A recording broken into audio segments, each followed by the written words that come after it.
With all the new information released about Phase 2, we can finally start accurately speculating on classes, and with tons of new runes, new gear, quality of life updates, new profession items, and so much more, you might get overwhelmed looking at everything. I know I did. I mean, a lot of these Wowhead posts hit back to freaking back. So I wanted to distill all this information down for you guys in a way that you don't have to have 200 tabs open looking back and forth through everything. And since I play Warlock, I want to look at this info through a Warlock perspective.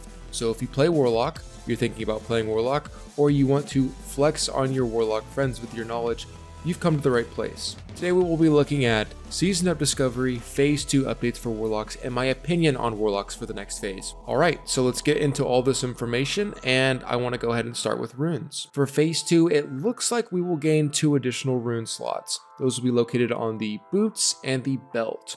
For the belt slot, we have Grimoire of Synergy, Invocation, and Shadow and Flame. For the boot slot, we have Dance of the Wicked, Demonic Knowledge, and Shadow Flame. And sadly at first glance, I hate almost every single one of these runes. Not because they are necessarily bad, it's just, they're just so underwhelming. I'll talk about which ones are good and why, but first I want to peel away for a second and just show you guys what some other classes got for runes. Warrior got Enrage Regeneration and Intervene, 2 very iconic, very high skill cap, great utility abilities. Paladin got the Art of War, which is going to turn Ret into absolute monsters. They got Sacred Shield and Sheath of Light, which is going to make Holy Pally freaking pump.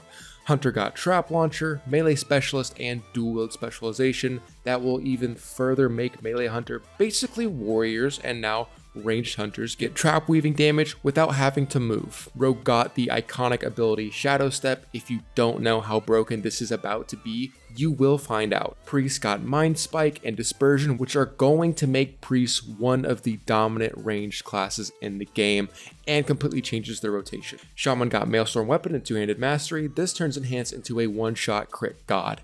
And lastly, Mages got the absolute juice from Frostfire Bolt, Hot Streak, Brain Freeze, and Spell Power Boots. These abilities are going to take Frost from one of the worst damage classes in the game to insane raid damage, with absolutely insane viability due to their crit shatter combos. And worst of all, Fire Mage has officially arrived and will do nasty fire things now that they have almost 40% crit at all times. All of these talents for almost every single class provide something new, iconic, and completely game-changing to their kit. And I know comparison is the thief of joy, but when you grow up with a below-average rooster, you can't help but to compare sometimes. And Warlock talents, just like my Jimmy, don't stack up. Grimoire of Synergy sounds cool, but unless this effect stacks up to a certain amount of times, 5% in the grand scheme of things is basically nothing. Sure, it's the difference between 95 and 98% parse on Warcraft logs, and damage isn't nothing, but this doesn't feel like it changes the class in a fun or meaningful way. It's just a passive bump in damage, and worst of all, it's RNG based. It's a chance to get more percentage damage. And if you've played ICC and Wrath as a Warlock, you know once you stack these RNG mechanics for Warlock, it starts to feel really bad. Because if you don't get X proc at a certain time and you don't get your other proc, suddenly half the fight is gone. You've gotten 0 procs from all your passive bullshit, and you just know you aren't going to parse, and most importantly, you can't have fun because you just aren't doing the damage that you know you could be doing, especially versus someone who has like 30% uptime and insane luck on all their RNG procs. And by the way, we will talk more about RNG procs later because in Phase 2 there are a ton of them. Overall, Grimoire of Synergy, cool idea, but it sucks because it's RNG and it's not a really big damage boost. It doesn't fundamentally change the way Warlock plays. The next rune is Invocation, and I'm really holding back here. I want to pop off so bad specifically about this rune, but I'm not going to. This rune is Affliction Training Wheels. It doesn't add power to the class, it just makes it easier to play. And while that's great and a really good addition to the spec for accessibility and just rounding out their damage curve across multiple tiers of players, it's really a really bad rune. Runes provide you the most power you can get in the game. They are transformative. They level up your class in ways that transcend expansions. And of all the Warlock specs, AF is in the shitter. It is by far the worst. One of their largest damage abilities will be completely useless next phase in Drain Life. They don't get enough talent points to get to the talents that they need to actually do good damage. Talents like Shadow Mastery and also Improved Shadow Bolt and Bane. They have terrible spell rankings and they don't even get Death Coil until 42, so it's not like they're going to be great in PvP either. They don't get a stun, they don't have movement, and next phase, if you think Fear Botting plus now Curse of Exhaustion is going to be enough for Affliction Warlock to be in the high level meta of PvP, well, it's not. They will be useless in PvE and bad in PvP. And I'm mad because Blizzard should have seen this coming. Why didn't AF get the big ruin they needed this phase? AF baseline needed Unstable Affliction. They needed this in PvE to have a main damage ability that auto scales to level out their damage profile. They needed this in PvP to cap off their dot rotation and give casters a reason not to start auto dispelling their dots and curses. Meanwhile, AF gets training wheels on a spec that if you're using, you should probably just get a fucking helmet as well. Fat L, man. AF is supposed to be one of the highest skill ceiling specs in the game. Why the hell isn't this ruin just a freaking tomb? Especially when rogues have a tomb that allows them to change combo points. It's the same quality of life update, but it's on a fucking ruin. What the hell, Blizzard? Alright, let's move on. Sorry, boys. Shadow and Flame is next, and this is a really solid rune. You'll likely take this for every single spec you run as Warlock, which begs the question, if there are 3 total specs, why is one ability unanimously the best? It's actually sort of like being the shiniest of 3 turds, because if you take a look at other Warlock runes across many other slots and you compare it to this one, why the fuck would you ever take this rune? First of all, it's an RNG rune like we talked about earlier, so boom, add another layer of RNG for parsing. If you don't have 30% uptime on this, with the luck of the Irish, say la fucking V. I already get 40% damage increase guaranteed from Lake of Fire, and I get 15% damage increase from Incinerate. Guaranteed. Why did you have to add an RNG bonus for bonuses that I already get without needing to roll the dice to get them? That feels bad, man. You know what would have been better for the belt slot? Shadow Fury. At least with Shadow Fury, all classes would take it in PvP, then they could get the RNG crap runes everywhere else on this slot, so they could take that into PvE. But hey, at least they become viable in PvP finally. That would have been huge and acceptable. And to come back to Shadow and Flame for just 1 second, if this instead just made it to where Conflag didn't consume Immolate on use, it would have easily fundamentally changed the way Destro is played. And while it still would have been underwhelming, at least we have transformative runes. Not to mention it would make Conflag actually worth getting, which right now Conflag is one of the Destro highlight abilities. And likely we won't even take it because turns out Thanos snapping your max rank Immolate with like 12 seconds left each time is not worth doing. Like, am I crazy?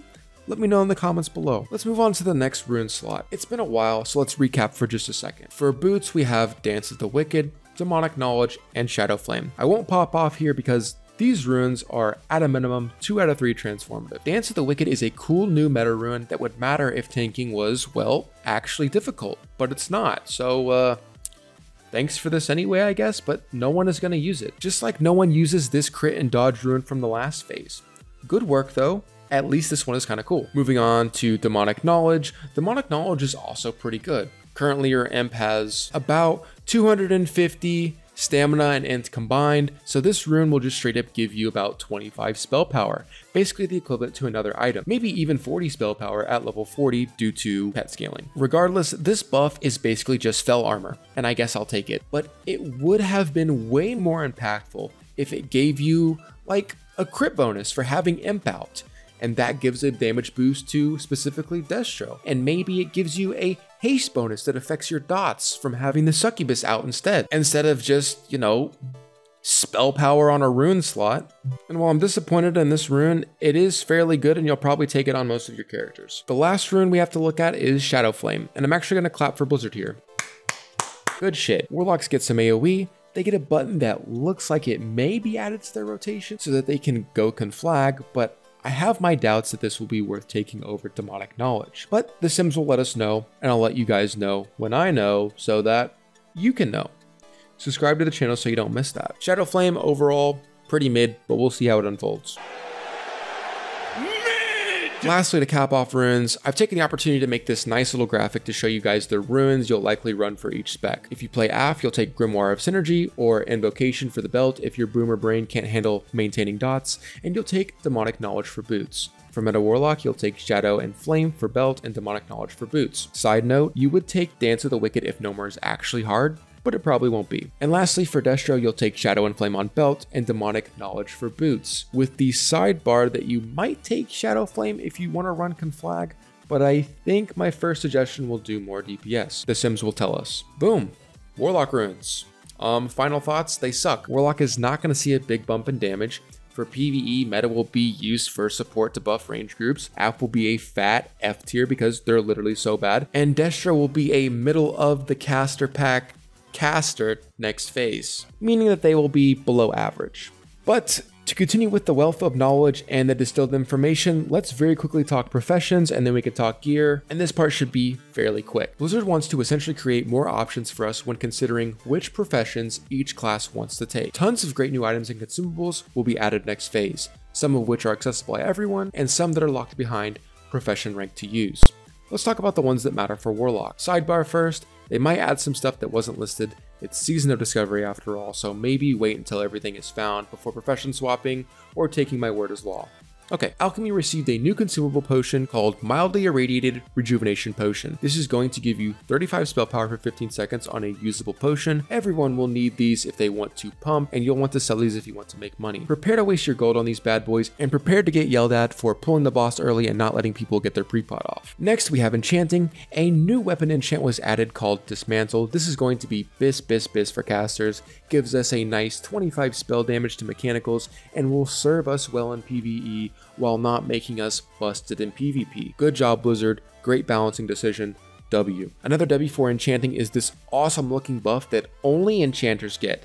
It gives you a plus 20 spell power for 30 minutes and is only usable by an enchanter of level 225. This looks really good for damage, and I think there's an argument to be made for Warlocks going Enchanting to get this buff, but we'll talk about that in a bit. Blizzard has also said some other enchants may become available, so look out for new bis enchants once we get rolling in SOD for phase 2. Again, I'll keep you all updated on that, so subscribe to the channel for future updates. Engineering, for whatever reason, got a bunch of new toys. Why make the best profession even better? I don't know, you tell me. New bombs with no information have been leaked. They are called high yield radiation bombs. Likely these will be your new engineering consumables for raid damage. And we also got a new cloth belt craftable by engineers. This belt looks absolutely insane, plus hit, plus crit, with a really fun RNG mechanic that may give you 3% crit for 15 seconds every 15 minutes. I hope they change the cooldown timer on this to like 5 minutes just to make it more accessible in raid, but it's still insanely good. I'm calling this bis for Warlock, but there is a comparable belt in Gnomeregan raid if you do not want to take engineering. Lastly, let's talk tailoring. We have another perpy boy added to the game, and it's craftable by tailors. This is a pretty big headpiece. We've got great stats,